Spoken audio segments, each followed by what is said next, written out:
and welcome to Beyond the Book. My name is Miss Jennie, and I love to read. And I wanted to share my love of reading with all of you.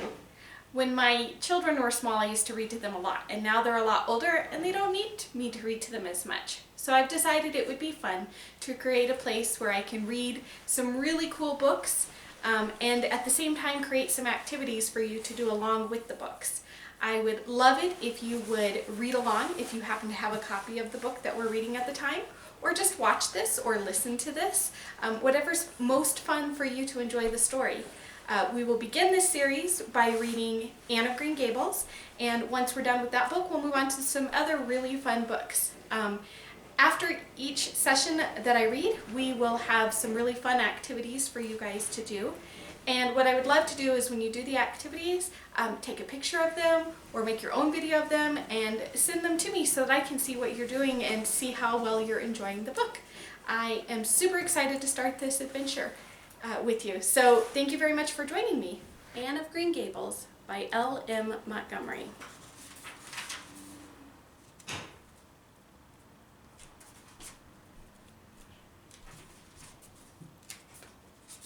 Chapter 1.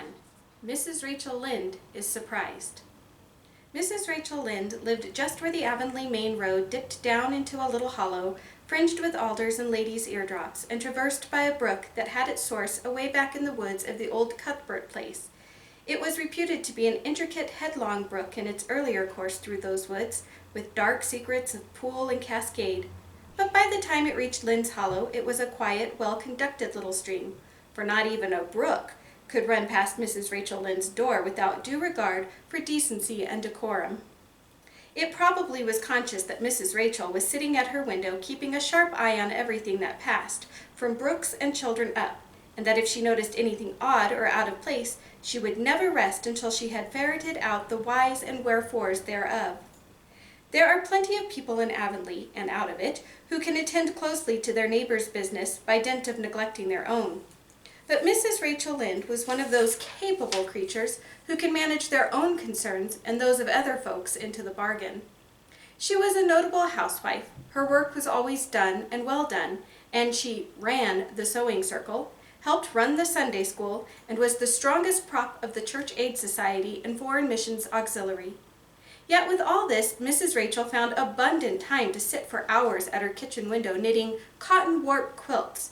She had knitted 16 of them, as Avonlea housekeepers were wont to tell in awed voices, and keeping a sharp eye on the main road that crossed the hollow and wound up the steep red hill beyond. Since Avonlea occupied a little triangular peninsula jutting out into the Gulf of St. Lawrence with water on two sides of it, anybody who went out of it or into it had to pass over the hill road, and so run the unseen gauntlet of Mrs. Rachel's all-seeing eye. She was sitting there one afternoon in early June. The sun was coming in at the window warm and bright. The orchard on the slope below the house was in a bridal flush of pinky-white bloom, hummed over by a myriad of bees. Thomas Lynde, a meek little man whom Avonlea people called Rachel Lynde's husband, was sowing his late turnip seed on the hill field beyond the barn, and Matthew Cuthbert ought to have been sowing his on the big red brook field away over by Green Gables. Mrs. Rachel knew that he ought because she had heard him tell Peter Morrison the evening before in William J. Blair's store over at Carmody that he meant to sow his turnip seed the next afternoon. Peter had asked him, of course, for Matthew Cuthbert had never been known to volunteer information about anything in his whole life. And yet here was Matthew Cuthbert at 3:30 on the afternoon of a busy day, placidly driving over the hollow and up the hill. Moreover, he wore a white collar and his best suit of clothes, which was plain proof that he was going out of Avonlea. And he had the buggy and the sorrel mare, which betokened that he was going a considerable distance. Now where was Matthew Cuthbert going, and why was he going there? Had it been any other man in Avonlea, Mrs. Rachel, deftly putting this and that together, might have given a pretty good guess as to both questions. But Matthew so rarely went from home that it must be something pressing and unusual which was taking him. He was the shyest man alive and hated to have to go among the strangers or to any place where he might have to talk. Matthew, dressed up with a white collar and driving in a buggy, was something that didn't happen often. Mrs. Rachel, ponder as she might, could make nothing of it, and her afternoon's enjoyment was spoiled. I'll just step over to Green Gables after tea and find out from Marilla where he's gone and why," the worthy woman finally concluded. "He doesn't generally go to town this time of year, and he never visits. If he'd run out of turnip seed, he wouldn't dress up and take the buggy to go for more. He wasn't driving fast enough to be going for a doctor. Yet something must have happened since last night to start him off. I'm clean puzzled, that's what, and I won't know a minute's peace of mind or conscience until I know what has taken Matthew Cuthbert out of Avonlea today." Accordingly, after tea, Mrs. Rachel set out. She had not far to go. The big rambling orchard-embowered house where the Cuthberts lived was a scant quarter of a mile up the road from Lynde's Hollow. To be sure, the long lane made it a good deal further. Matthew Cuthbert's father, as shy and silent as his son after him, had got as far away as he possibly could from his fellow men without actually retreating into the woods when he founded his homestead. Green Gables was built at the furthest edge of his cleared land, and there it was to this day, barely visible from the main road along which all the other Avonlea houses were so sociably situated. Mrs. Rachel Lynde did not call living in such a place living at all. "It's just staying, that's what," she said as she stepped along the deep-rutted grassy lane bordered with wild rose bushes. "It's no wonder Matthew and Marilla are both a little odd, living away back here by themselves. Trees aren't much company, though dear knows if they were there'd be enough of them. I'd rather look at people. To be sure, they seem contented enough, but then I suppose they're used to it. A body can get used to anything, even to being hanged, as the Irishman said." With this, Mrs. Rachel stepped out of the lane into the backyard of Green Gables. Very green and neat and precise was that yard, set about on one side with great patriarchal willows and on the other with prim Lombardies. Not a stray stick nor stone was to be seen, for Mrs. Rachel would have seen it if there had been. Privately, she was of the opinion that Marilla Cuthbert swept that yard over as often as she swept her house. One could have eaten a mill off the ground without overbrimming the proverbial peck of dirt. Mrs. Rachel rapped smartly at the kitchen door and stepped in when bidden to do so. The kitchen at Green Gables was a cheerful apartment, or would have been cheerful if it had not been so painfully clean as to give it something of the appearance of an unusual parlor. Its windows looked east and west. Through the west one, looking out on the backyard, came a flood of mellow June sunlight. But the east one, whence you got a glimpse of the bloom-white cherry trees in the left orchard and nodding, slender birches down in the hollow by the brook, was greened over by a tangle of vines. Here sat Marilla Cuthbert, when she sat at all, always slightly distrustful of sunshine, which seemed to her too dancing and irresponsible a thing for a world which was meant to be taken seriously. And here she sat now knitting, and the table behind her was laid for supper. Mrs. Rachel, before she had fairly closed the door, had taken a mental note of everything that was on that table. There were 3 plates laid, so that Marilla must be expecting someone home with Matthew to tea, but the dishes were everyday dishes, and there was only crab-apple preserves and one kind of cake, so that the expected company could not be any particular company. Yet what of Matthew's white collar and the sorrel mare? Mrs. Rachel was getting fairly dizzy with this unusual mystery about quiet, good, unmysterious Green Gables. "Good evening, Rachel," Marilla said briskly. "This is a real fine evening, isn't it? Won't you sit down? How are all your folks?" Something that, for lack of any other name, might be called friendship existed, and always had existed, between Marilla Cuthbert and Mrs. Rachel, in spite of, or perhaps because of, their dissimilarity. Marilla was a tall, thin woman, with angles and without any curves. Her dark hair showed some gray streaks, and was always twisted up in a hard little knot behind, with 2 wire hairpins stuck aggressively through it. She looked like a woman of narrow experience and rigid conscience, which she was, but there was a saving something about her mouth which, if it had been ever so slightly developed, might have been considered indicative of a sense of humor. "We're all pretty well," said Mrs. Rachel. "I was kind of afraid you weren't, though, when I saw Matthew starting off today. I thought maybe he was going to the doctor's." Marilla's lips twitched understandingly. She had expected Mrs. Rachel up. She had known that the sight of Matthew jaunting off so unaccountably would be too much for her neighbor's curiosity. "Oh, no, I am quite well, although I had a bad headache yesterday," she said. "Matthew went to Bright River. We're getting a little boy from an orphan asylum in Nova Scotia, and he's coming on the train tonight." If Marilla had said that Matthew had gone to Bright River to meet a kangaroo from Australia, Mrs. Rachel could not have been more astonished. She was actually stricken dumb for 5 seconds. It was unsupposable that Marilla was making fun of her, but Mrs. Rachel was almost forced to suppose it. "Are you in earnest, Marilla?" she demanded when her voice returned to her. "Yes, of course," said Marilla, as if getting boys from orphan asylums in Nova Scotia were part of the usual spring work on any well-regulated Avonlea farm, instead of being an unheard-of innovation. Mrs. Rachel felt that she had received a severe mental jolt. She thought in exclamation points. A boy? Marilla and Matthew Cuthbert, of all people, adopting a boy from an orphan asylum? Well, the world was certainly turning upside down. She would be surprised at nothing after this. Nothing. "What on earth put such a notion into your head?" she demanded disapprovingly. This had been done without her advice being asked, and must perforce be disapproved. "Well, we've been thinking about it for some time, all winter in fact," returned Marilla. "Mrs. Alexander Spencer was up here one day before Christmas and said she was going to get a little girl from the asylum over in Hopetown in the spring. Her cousin lives there, and Mrs. Spencer has visited her and knows all about it. So Matthew and I have talked it over off and on ever since. We thought we'd get a boy. Matthew is getting up in years, you know. He's 60. And he isn't so spry as he once was. His heart troubles him a good deal. And you know how desperate hard it is to get good help hired. There's never anybody to be had but those stupid half-grown little French boys, and as soon as you do get one broke into your ways and taught something, he's up and off to the lobster canneries in the States. At the first, Matthew suggested getting a Barnardo boy, but I said no flat to that. They may be all right. I'm not saying they're not. But no London street Arabs for me, I said. Give me a native-born at least. There'll be a risk no matter who we get. But I'll feel easier in my mind and sleep sounder at nights if we get a born Canadian.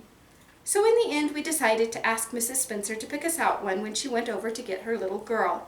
We heard last week she was going, so we sent her word by Richard Spencer's folks at Carmody to bring us a smart, likely boy of about 10 or 11. We decided that would be the best age, old enough to be of some use in doing chores right off, and young enough to be trained up proper. We mean to give him a good home and schooling. We had a telegram from Mrs. Alexander Spencer today. The mailman brought it from the station, saying they were coming on the 5:30 train tonight. So Matthew went to Bright River to meet him. Mrs. Spencer will drop him off there. Of course, she goes on to White Sands herself. Mrs. Rachel prided herself on always speaking her mind. She proceeded to speak it now, having adjusted her mental attitude to this amazing piece of news. "Well, Marilla, I'll just tell you plain that I think you're doing a mighty foolish thing. A risky thing, that's what. You don't know what you're getting. You're bringing a strange child into your house and home, and you don't know a single thing about him, nor what his disposition is like, nor what sort of parents he had, nor how he's likely to turn out. Why, it was only last week I read in the paper how a man and his wife up west of the island took a boy out of an orphan asylum, and he set fire to the house at night. Set it on purpose, Marilla, and nearly burnt them to a crisp in their beds. And I know another case where an adopted boy used to suck the eggs. They couldn't break him of it. If you had asked my advice in the matter, which you didn't do, Marilla, I'd have said for mercy's sake not to think of such a thing. That's what." This Job's comforting seemed neither to offend nor alarm Marilla. She knitted steadily on. "I don't deny there's something in what you say, Rachel. I've had some qualms myself. But Matthew was terrible set on it. I could see that. So I gave in. It's so seldom Matthew sets his mind on anything that when he does, I always feel it's my duty to give in. And as for the risk, well, there's risks in pretty near everything a body does in this world. There's risks in people's having children of their own if it comes to that. They don't always turn out well. And then Nova Scotia is right close to the island. It isn't as if we were getting him from England or the States. He can't be much different from ourselves." "Well, I hope it will turn out all right," said Mrs. Rachel in a tone that plainly indicated her painful doubts. "Only don't say I didn't warn you if he burns Green Gables down or puts strychnine in the well. I heard of a case over in New Brunswick where an orphan asylum child did that, and the whole family died in fearful agonies. Only it was a girl in that instance." "Well, we're not getting a girl," said Marilla, as if poisoning wells were a purely feminine accomplishment and not to be dreaded in the case of a boy. "I'd never dream of taking a girl to bring up. I wonder at Mrs. Alexander Spencer for doing it. But there, she wouldn't shrink from adopting a whole orphan asylum if she took it into her head." Mrs. Rachel would have liked to stay until Matthew came home with his imported orphan, but reflecting that it would be a good 2 hours at least before his arrival, she concluded to go up the road to Robert Bell's and tell the news. It would certainly make a sensation second to none, and Mrs. Rachel dearly loved to make a sensation. So she took herself away, somewhat to Marilla's relief, for the latter felt her doubts and fears reviving under the influence of Mrs. Rachel's pessimism. "Well, of all things that ever were or will be," ejaculated Mrs. Rachel when she was safely out in the lane, "it does really seem as if I must be dreaming. Well, I'm sorry for that poor young one, and no mistake. Matthew and Marilla don't know anything about children, and they'll expect him to be wiser and steadier than his own grandfather, if so be's he ever had a grandfather, which is doubtful. It seems uncanny to think of a child at Green Gables somehow. There's never been one there, for Matthew and Marilla were grown up when the new house was built, if they ever were children, which is hard to believe when one looks at them. I wouldn't be in that orphan's shoes for anything. My, but I pity him, that's what." So said Mrs. Rachel to the wild rose bushes out of the fullness of her heart. But if she could have seen the child who was waiting patiently at the Bright River station at that very moment, her pity would have been still deeper and more profound. Chapter 2. Matthew Cuthbert is surprised. Matthew Cuthbert and the sorrel mare jogged comfortably over the 8 miles to Bright River. It was a pretty road, running along between snug farmsteads, with now and again a bit of balsamy firwood to drive through, or a hollow where wild plums hung out their filmy bloom. The air was sweet with the breath of many apple orchards, and the meadows sloped away in the distance to horizon mists of pearl and purple, while the little birds sang as if it were the one day of summer in all the year. Matthew enjoyed the drive after his own fashion, except during the moments when he met women and had to nod to them. For in Prince Edward Island you are supposed to nod to all and sundry you meet on the road, whether you know them or not. Matthew dreaded all women, except Marilla and Mrs. Rachel. He had an uncomfortable feeling that the mysterious creatures were secretly laughing at him. He may have been quite right in thinking so, for he was an odd-looking personage, with an ungainly figure and long iron-gray hair that touched his stooping shoulders, and a full soft brown beard, which he had worn ever since he was 20. In fact, he had looked at 20 very much as he looked at 60, lacking a little of the grayness. When he reached Bright River, there was no sign of any train. He thought he was too early, so he tied his horse in the yard to the small Bright River Hotel and went over to the station house. The long platform was almost deserted, the only living creature in sight being a girl who was sitting on a pile of shingles at the extreme end. Matthew, barely noticing that it was a girl, sidled past her as quickly as possible without looking at her. Had he looked, he could hardly have failed to notice the tense rigidity and expectation of her attitude and expression. She was sitting there waiting for something or somebody, and, since sitting and waiting was the only thing to do just then, she sat and waited with all her might and main. Matthew encountered the station master locking up the ticket office preparatory to going home for supper, and asked him if the 5:30 train would soon be along. "The 5:30 train has been in and gone half an hour ago," answered the brisk official. "But there was a passenger dropped off for you, a little girl." Sorry. "But there was a passenger dropped off for you, a little girl. She's sitting out there on the shingles. I asked her to go into the ladies' waiting room, but she informed me gravely that she preferred to stay outside. There was more scope for the imagination, she said. She's a case, I should say." "I'm not expecting a girl," said Matthew blankly. "It's a boy I've come for. He should be here. Mrs. Alexander Spencer was to bring him over from Nova Scotia for me." The station master whistled. "Guess there's been some mistake," he said. "Mrs. Spencer came off the train with that girl and gave her into my charge. Said you and your sister were adopting her from an orphan asylum, and that you would be along for her presently. That's all I know about it, and I haven't got any more orphans concealed hereabouts." "I don't understand," said Matthew helplessly, wishing that Marilla were at hand to cope with the situation. "Well, you'd better question the girl," said the station master carelessly. "I dare say she'll be able to explain. She's got a tongue of her own, that's certain. Maybe they were out of boys of the brand you were after." He walked jauntily away, being hungry, and the unfortunate Matthew was left to do that which was harder for him than bearding a lion in its den, walk up to a girl. A strange girl, an orphan girl, and demand of her why she wasn't a boy. Matthew groaned in spirit as he turned about and shuffled gently down the platform toward her. She had been watching him ever since he had passed her, and she had her eyes on him now.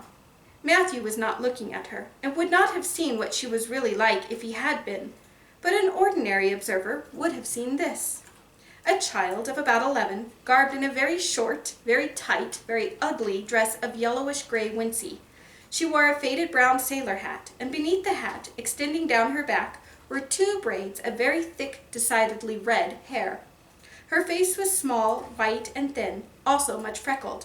Her mouth was large, and so were her eyes, which looked green in some lights and moods, and gray in others.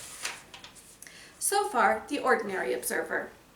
An extraordinary observer might have seen that the chin was very pointed and pronounced, that the big eyes were full of spirit and vivacity, that the mouth was sweet-lipped and expressive, that the forehead was broad and full.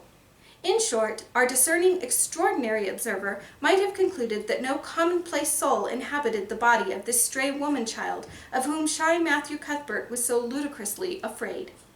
Matthew, however, was spared the ordeal of speaking first, for as soon as she concluded that he was coming to her, she stood up, grasping with one thin brown hand the handle of a shabby, old-fashioned carpet-bag. The other she held out to him. "I suppose you are Mr. Matthew Cuthbert of Green Gables?" she said in a peculiarly clear, sweet voice. "I'm very glad to see you. I was beginning to be afraid you weren't coming for me, and I was imagining all the things that might have happened to prevent you. I had made up my mind that if you didn't come for me tonight, I'd go down the track to that big wild cherry tree at the bend and climb up into it to stay all night. I wouldn't be a bit afraid, and it would be lovely to sleep in a wild cherry tree, all white with bloom in the moonshine, don't you think? You could imagine you were dwelling in marble halls, couldn't you? And I was quite sure you would come for me in the morning, if you didn't tonight." Matthew had taken the scrawny little hand awkwardly in his. Then and there he decided what to do. He could not tell this child with the glowing eyes that there had been a mistake. He would take her home and let Marilla do it. She couldn't be left at Bright River anyhow, no matter what mistake had been made. So all questions and explanations might as well be deferred until he was safely back at Green Gables. "I'm sorry I was late," he said shyly. "Come along. The horse is over in the yard. Give me your bag." "Oh, I can carry it," the child responded cheerfully. "It isn't heavy. I've got all my worldly goods in it, but it isn't heavy. And if it isn't carried in just a certain way, the handle pulls out. So I'd better keep it, because I know the exact knack of it. It's an extremely old carpet bag. Oh, I'm very glad you've come, even if it would have been nice to sleep in a wild cherry tree. We've got to drive a long piece, haven't we? Mrs. Spencer said it was 8 miles. I'm glad, because I love driving. Oh, it seems so wonderful that I'm going to live with you and belong to you. I've never belonged to anybody, not really, but the asylum was the worst. I've only been in it 4 months, but that was enough. I don't suppose you ever were an orphan in an asylum, so you can't possibly understand what it is like. It's worse than anything you could imagine. Mrs. Spencer said it was wicked of me to talk like that, but I didn't mean to be wicked. It's so easy to be wicked without knowing it, isn't it? They were good, you know, the asylum people, but there is so little scope for the imagination in an asylum. Only just in the other orphans. It was pretty interesting to imagine things about them. To imagine that perhaps the girl who sat next to you was really the daughter of a belted earl who had been stolen away from her parents in infancy by a cruel nurse who died before she could confess. I used to lie awake at nights and imagine things like that because I didn't have time in the day. I guess that's why I'm so thin. I am dreadful thin, ain't I? There isn't a pick on my bones. I do love to imagine I'm nice and plump with dimples in my elbows. With this, Matthew's companion stopped talking, partly because she was out of breath, and partly because they had reached the buggy. Not another word did she say until they had left the village and were driving down a steep little hill, the road part of which had been cut so deeply into the soft soil that the banks fringed with blooming wild cherry trees and slim white birches were several feet above their heads. The child put out her hand and broke off a branch of wild plum that brushed against the side of the buggy. "Isn't that beautiful? What did that tree leaning out from the bank, all white and lacy, make you think of?" she asked.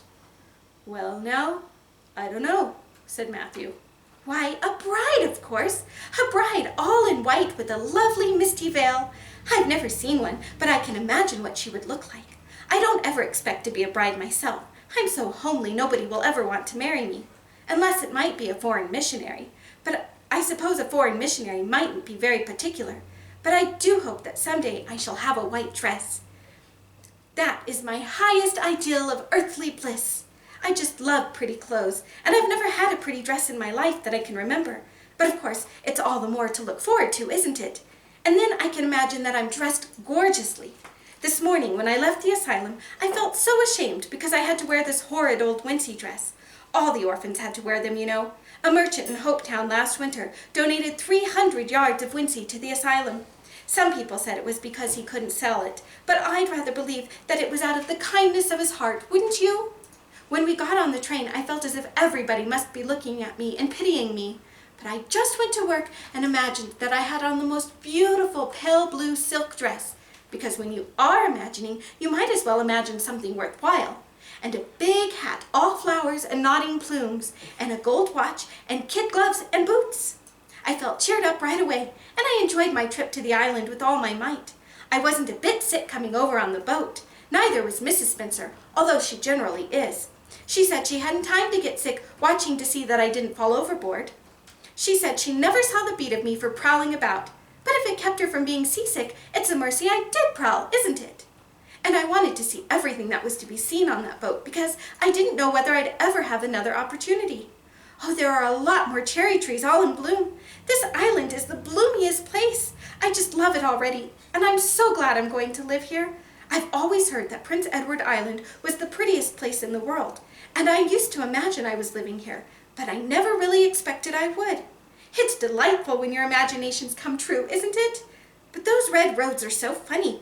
When we got into the train at Charlottetown and the red roads began to flash past, I asked Mrs. Spencer what made them red, and she said she didn't know, and for pity's sake not to ask her any more questions. She said I must have asked her 1,000 already. I suppose I had too, but how are you going to find out about things if you don't ask questions? And what does make the roads red? Well now, I don't know, said Matthew. Well, that is one of the things to find out sometime.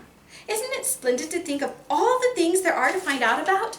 It just makes me feel glad to be alive. It's such an interesting world. It wouldn't be half so interesting if we knew all about everything, would it? There'd be no scope for imagination then, would there? But am I talking too much? People always tell me I do.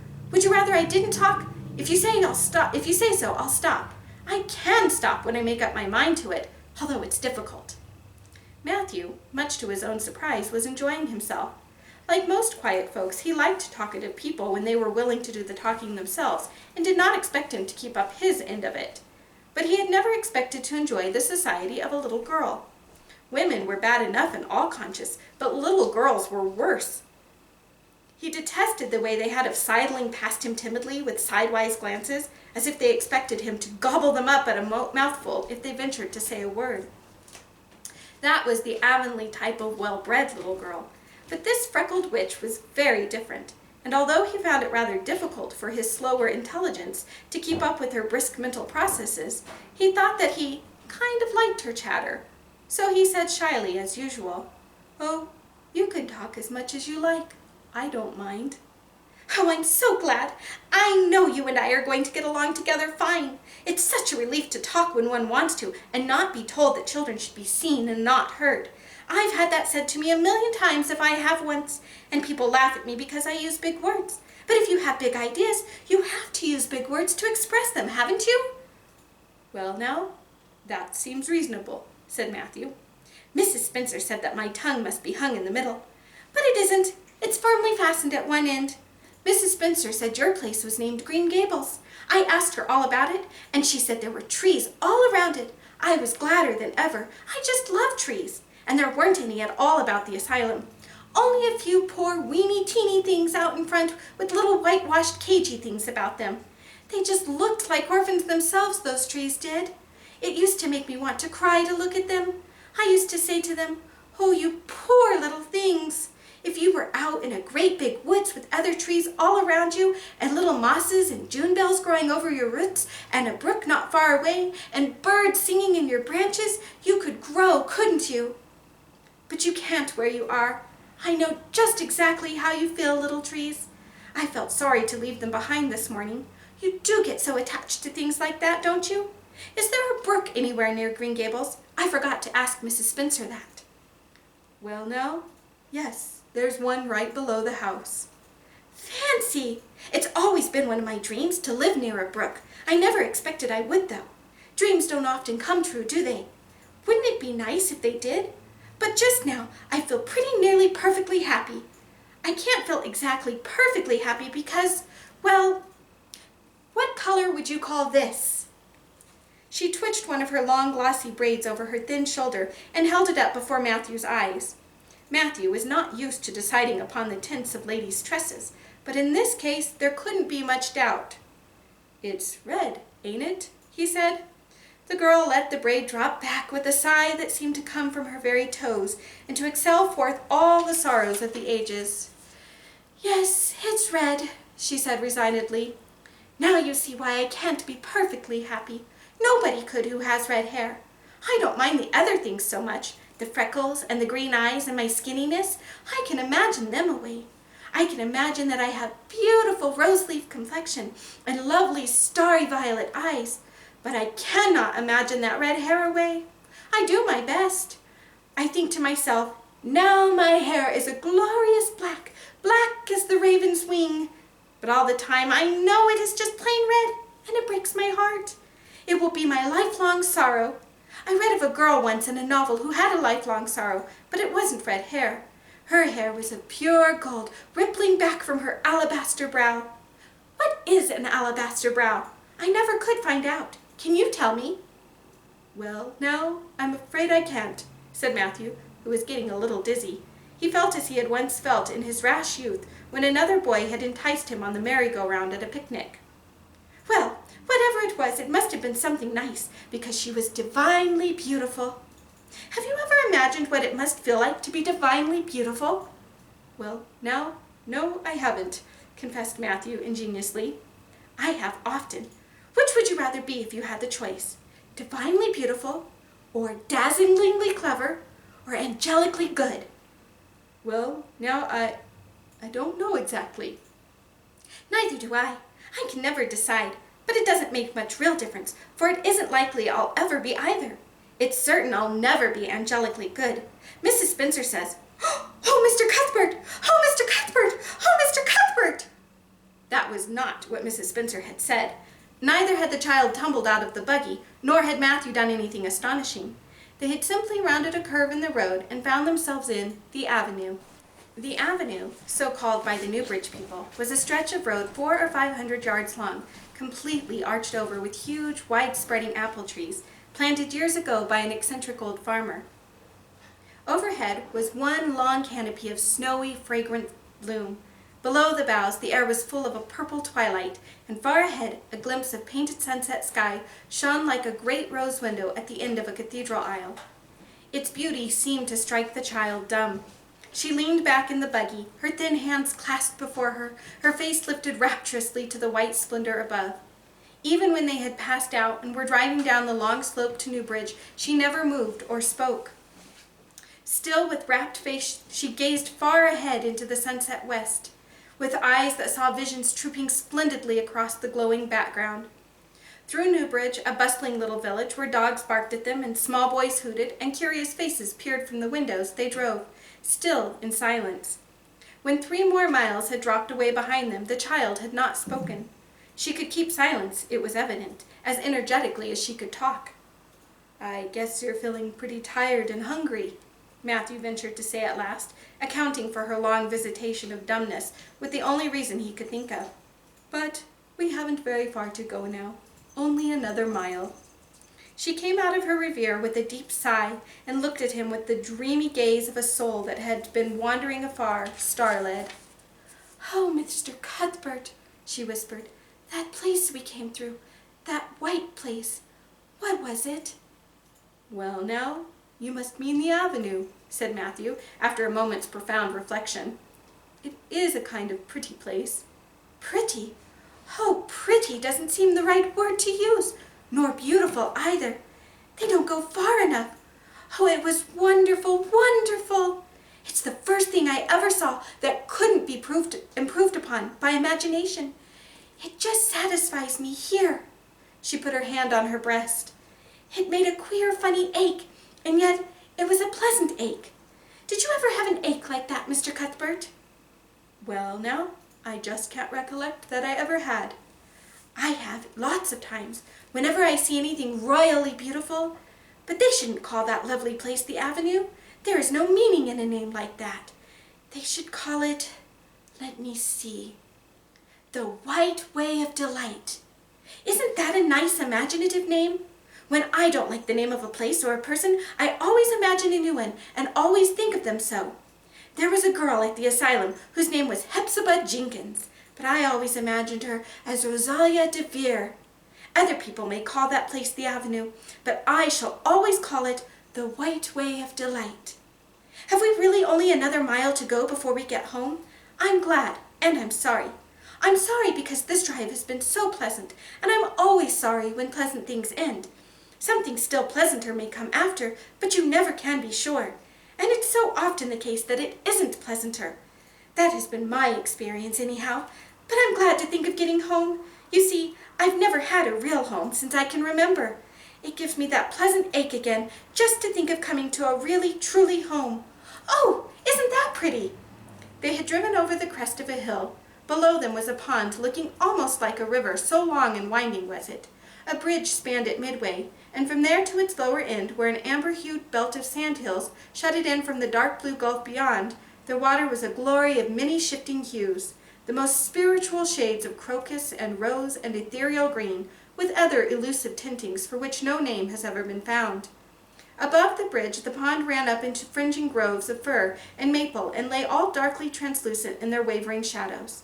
Here and there a wild plum leaned out from the banks like a white-clad girl tiptoeing to her own reflection. From the marsh at the head of the pond came the clear, mournfully sweet chorus of the frogs. There was a little gray house peering around a white apple orchard on a slope beyond, and, although it was not yet quite dark, a light was shining from one of its windows. "That's Barry's Pond," said Matthew. "Oh, I don't like that name either. I shall call it, let me see, the Lake of Shining Waters. Yes, that's the right name for it. I know because of the thrill. When I hit on a name that suits exactly, it gives me a thrill. Do things ever give you a thrill?" Matthew ruminated. "Well now, yes. It's always kind of gives me a thrill to see them ugly white grubs that spade up in the cucumber beds. I hate the looks of them." "Oh, I don't think that can be exactly the same kind of a thrill. Do you think it can? There doesn't seem to be much connection between grubs and lakes of shining waters, does there? But why do other people call it Barry's Pond?" "I reckon because Mr. Barry lives up there in that house. Orchard Slope's the name of his place. If it wasn't for that big bush behind it, you could see Green Gables from here. But we have to go over the bridge and round by the road, so it's near half a mile further." "Has Mr. Barry any little girls? Well, not so very little either, about my size." "He's got one about 11. Her name is Diana." "Oh," with a long indrawing of breath, "what a perfectly lovely name." "Well now, I don't know. There's something dreadful heathenish about it, seems to me. I'd rather Jane or Mary or some sensible name like that. But when Diana was born, there was a schoolmaster boarding there, and they gave him the naming of her, and he called her Diana." "I wish there had been a schoolmaster like that around when I was born then. Oh, here we are at the bridge. I'm going to shut my eyes tight. I'm always afraid going over bridges. I can't help imagining that perhaps just as we get to the middle, they'll crumple up like a jackknife and nip us. So I shut my eyes. But I always have to open them for all when I think we're getting near the middle. Because you see, if the bridge did crumple up, I'd want to see it crumple up. What a jolly rumble it makes. I always like the rumble part of it. Isn't it splendid that there are so many things to like in this world? There, we're over. Now I'll look back. Good night, dear Lake of Shining Waters. I always say good night to the things I love, just as I would to people. I think they like it. That water looks as if it was smiling at me." When they had driven up the further hill and around a corner, Matthew said, "We're pretty near home now. That's Green Gables over— Oh, don't tell me, she interrupted breathlessly, catching at his partially raised arm and shutting her eyes that she might not see his gesture. Let me guess. I'm sure I'll guess right. She opened her eyes and looked about her. They were on the crest of a hill. The sun had set some time since, but the landscape was still clear in the mellow afterlight. To the west, a dark church spire rose up against a marigold sky. Below was a little valley, and beyond a long, gently rising slope with snug farmsteads scattered along it. From one to another the child's eyes darted, eager and wistful. At last they lingered on one away to the left, far back from the road, dimly white with blossoming trees in the twilight of the surrounding woods. Over it, in the stainless southwest sky, a great crystal white star was shining like a lamp of guidance and promise. That's it, isn't it? She said, pointing. Matthew slapped the reins on the sorrel's back delightedly. Well now, you've guessed it. But I reckon Mrs. Spencer described it so's you could tell. No, she didn't. Really, she didn't. All she said might just as well have been about most of the other places. I hadn't any real idea what it looked like, but just as soon as I saw it, I felt it was home. Oh, it seems as if I must be in a dream. Do you know, my arm must be black and blue from the elbow up, for I've pinched it myself so many times today. Every little while a horrible sickening feeling would come over me, and I'd be so afraid it was all a dream. Then I'd pinch myself to see if it was real, until suddenly I remembered that even supposing it was only a dream, I'd better go on dreaming as long as I could, so I stopped pinching. But it is real, and we're nearly home. With a sigh of rapture she relapsed into silence. Matthew stirred uneasily. He felt glad that it would be Marilla, and not he, who would have to tell this waif of the world that the home she longed for was not to be hers after all.